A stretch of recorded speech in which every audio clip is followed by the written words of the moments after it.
Saya akan menjelaskan proses pembelahan dari mitosis. Nah, proses mitosis ini dibagi menjadi dua tahap. Yang pertama ada tahap interfase dan tahap mitotik.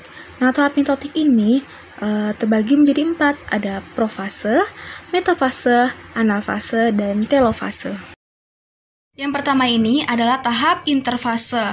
Nah, tahap interfase ini adalah tahap paling lama dari pembelahan sel.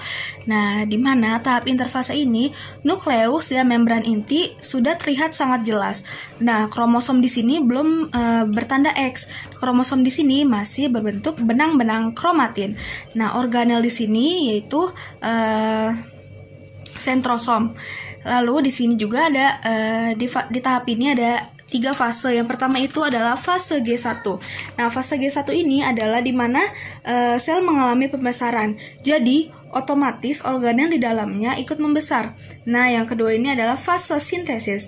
Nah, nantinya sel akan mengalami replikasi DNA dan sintesis protein. Yang ketiga ini adalah fase G2. Nah, organel yang tadi sudah membesar akan ikut terbelah. Kemudian masuk ke persiapan pembelahan selanjutnya. Yang kedua adalah tahap mitotik. Nah, tahap mitotik ini terbagi menjadi 4. Yang pertama ini adalah profase. Nah, di profase ini adalah di mana kromatin tadi masih benang-benang halus itu akan menebal dan memendek menjadi kromatin. Nah, kromatin ini akan membelah menjadi kromosom. Nah, nukleus dan membran inti yang tadi ada di sini itu menjadi menghilang. Nah, sentrosom ini akan membelah menjadi 2 dan akan membentuk yang namanya sentriol. Nah, sentriol ini akan muncul yang namanya benang-benang spindle. Yang kedua ini ada tahap metafase, di mana di tahap ini kromosom tadi akan berjejer dan kromosom tadi akan ditempel di benang spindle. Nah, kok bisa ya benang spindle itu nempel di kromosom? Nah, jadi di kromosom itu ada bagian yang namanya kinektor. Nah, nanti kinektor ini akan menjadi tempat nempelnya benang spindle. Nah, ini benang spindle, nih kinektor. Nah, yang ketiga ini adalah tahap anafase. Nah, di tahap anafase ini, di mana tahap ini kromosom tadi akan ditarik oleh benang spindle. Ini akan ditarik oleh benang spindle ke kutub yang berlawanan.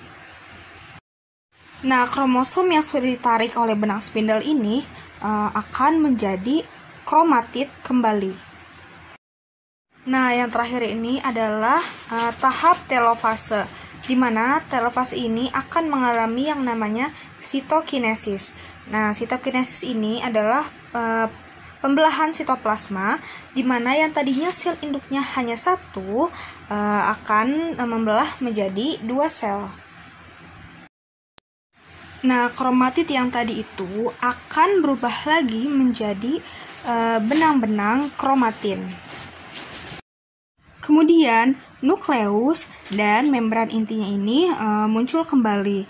Lalu sentrosom yang tadi telah berubah menjadi sentriol ini diubah lagi menjadi sentrosom karena sel induknya ini telah membelah menjadi 2.